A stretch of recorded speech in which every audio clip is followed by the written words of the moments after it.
What's up, you guys? Just wanted to give you an update on my Rock Island Tactical. I had added just about a couple modifications, and then I removed some modifications. Check. Nothing in there. Nothing in the mag. If you could notice, I decided to go back with the full-length guide rod. I also polished the barrel up a little bit. Remove the rubber grips just because, I mean, it just felt a little bit, the circumference felt a little bit bigger than I would liked it to be, so just went with some good old skateboard grip tape. I had some left over from the grip tape I used to make for my XDM9. I changed out the mainspring housing with a Wilson Combat. It's a checkered, and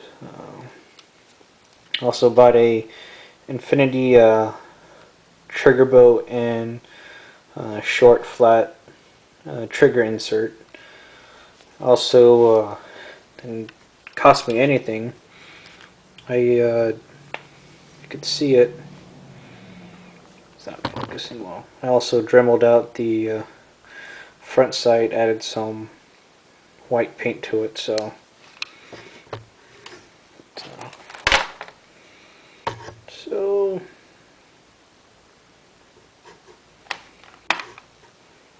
see, it's definitely a lot better.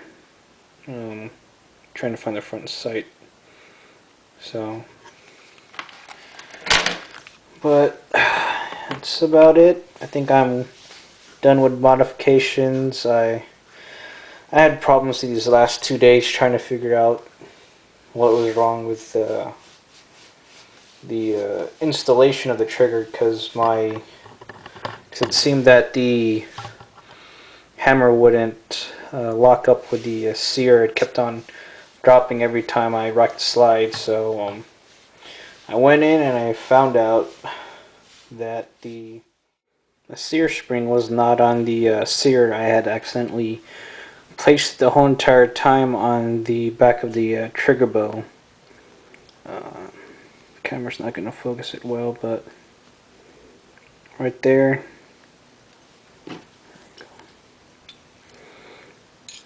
The left finger right here is actually supposed to be on the sear, but I had put it in the back, so that was the one problem that was causing the hammer to fall every time I racked it. So, and on top of that, whenever I installed the new mainspring housing, the trigger would actually trip the sear and release the hammer, even without the grip safety depressed. So it took a while to understand what went wrong, and I thought it was the sear spring, but it wasn't.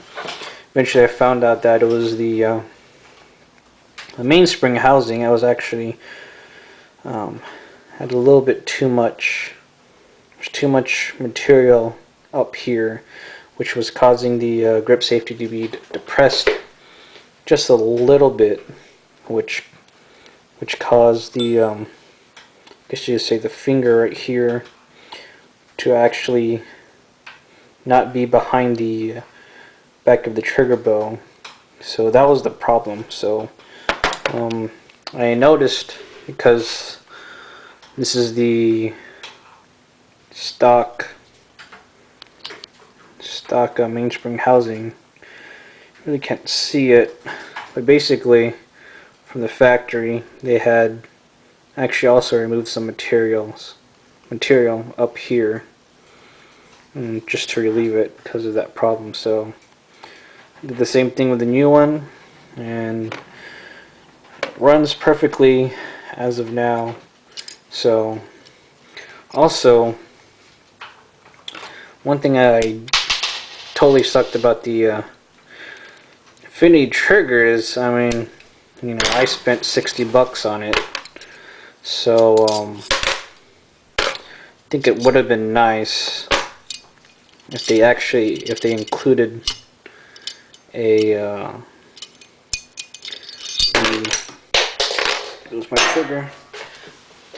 If they included the proper hex screw for the over travel screw.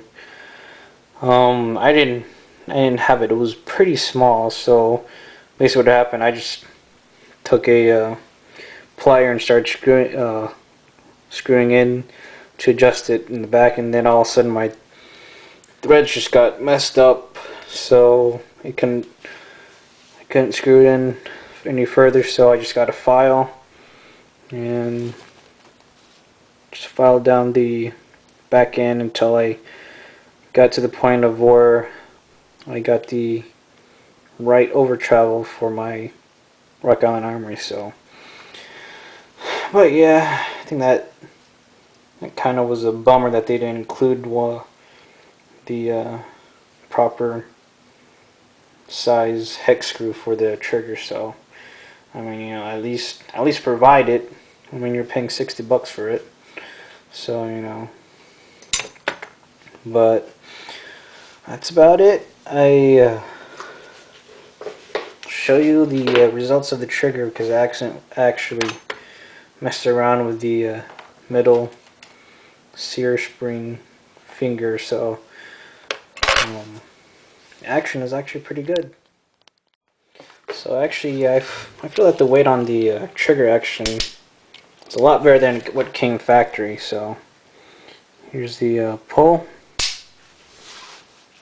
Let's release the mag. Reset. See that reset again. One more time.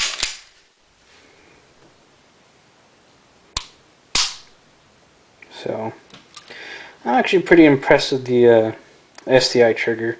Besides the looks, it actually feels a little bit less gritty and a lot less wobbly than the stock trigger. Because I know the stock trigger, it just didn't feel.